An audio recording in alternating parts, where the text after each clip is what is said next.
नमस्ते, म हरि महतको 100 करोड दीप प्रज्वलन सप्ताह महायज्ञ सुनसरी जिल्लाको बराह क्षेत्रमा माघ 19 गतेदेखि 25 गतेसम्म ऐतिहासिक कार्यक्रम हुँदैछ। राष्ट्र शान्ति 3 करोड जनता कुलदेवता पितृ शान्तिको लागि यो कार्यक्रमको आयोजना गर्न लागेका छौँ। यो कार्यक्रममा सहभागी भई पुण्य कमाउनु होला। तपाईहरू पनि जान सक्नुहुन्छ यो कार्यक्रममा र यो सङ्घ संस्थाहरू जति पनि हुनुहुन्छ सबैजनाले बत्ती दिनु होला। यो 100 करोड बत्ती भनेको यो विश्वमा पहिलोचोटि यति ठुलो बत्ती बल्दैछ। यो बत्ती बाल्नको लागि सबैजना हामी नेपालीहरूले सहयोग गरौँ, सपोर्ट गरौँ। तपाईहरूले बत्ती दिनु होला हामीलाई है।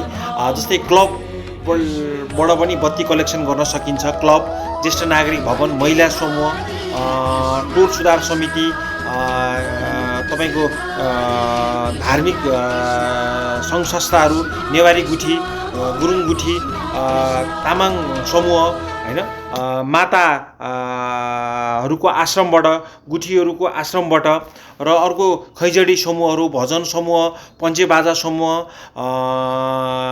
देखि लिएर जति पनि हुनुहुन्छ तपाईको सङ्घ संस्थाहरू जति पनि हुनुहुन्छ सबैजनाले यो बत्ती कलेक्सन गरिदिनु होला।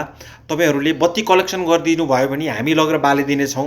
यो ऐतिहासिक कार्यक्रम हामी सबैको कार्यक्रम हो। यो कार्यक्रमलाई सफल बनाउनको लागि सम्पूर्ण सङ्घ संस्थाहरू जति पनि समूहहरू पनि हुनुहुन्छ, जति पनि यो धार्मिक स्थलमा धार्मिक उसमा आस्था राख्ने व्यक्तिहरू हुनुहुन्छ, सङ्घ संस्थाहरू हुनुहुन्छ, सबैजनालाई चाहिँ एउटा रिक्वेस्ट, हजुरहरूले बत्ती कलेक्सन गरिदिनु होला। हामी लगेर बालिदिनेछौँ। यो 100 करोड बत्ती भनेको इतिहासमा पहिलोचोटि बल्ने कार्यक्रम हो।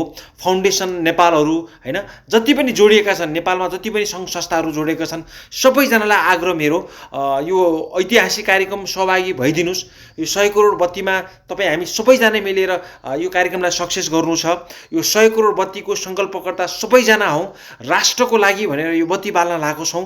यो कार्यक्रमकोलाई सफल बनाइदिनु हुनलाई सम्पूर्ण बुवा आमा दिदीभाइ अङ्कल आन्टी देश विदेशमा बस्नुहुने नेपालीहरूमा म हरि महतको एकदमै रिक्वेस्ट, यो ठुलो ऐतिहासिक कार्यक्रममा जसरी सकिन्छ आफ्नो तर्फबाट सहयोग गरिदिनु होला, सपोर्ट गरिदिनु होला।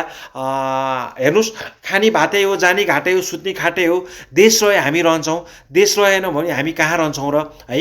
यो चाहिँ धार्मिक काम हो, यो ऐतिहासिक कार्यक्रम हो है। पूजाआजा गर्नुपर्छ हैन। यहाँ 80% घर बिग्रिरहेको छ, कुलदेवता बिग्रिरहेको छ, यहाँ अनिष्ट भइरहेको छ। सबैलाई शान्ति होस् भनेर यो कार्यक्रमको आयोजना गर्न लागेको छौँ। यसमा सहभागी भइदिनु हुन हार्दिक अनुरोध गर्दछु। हस्, धन्यवाद।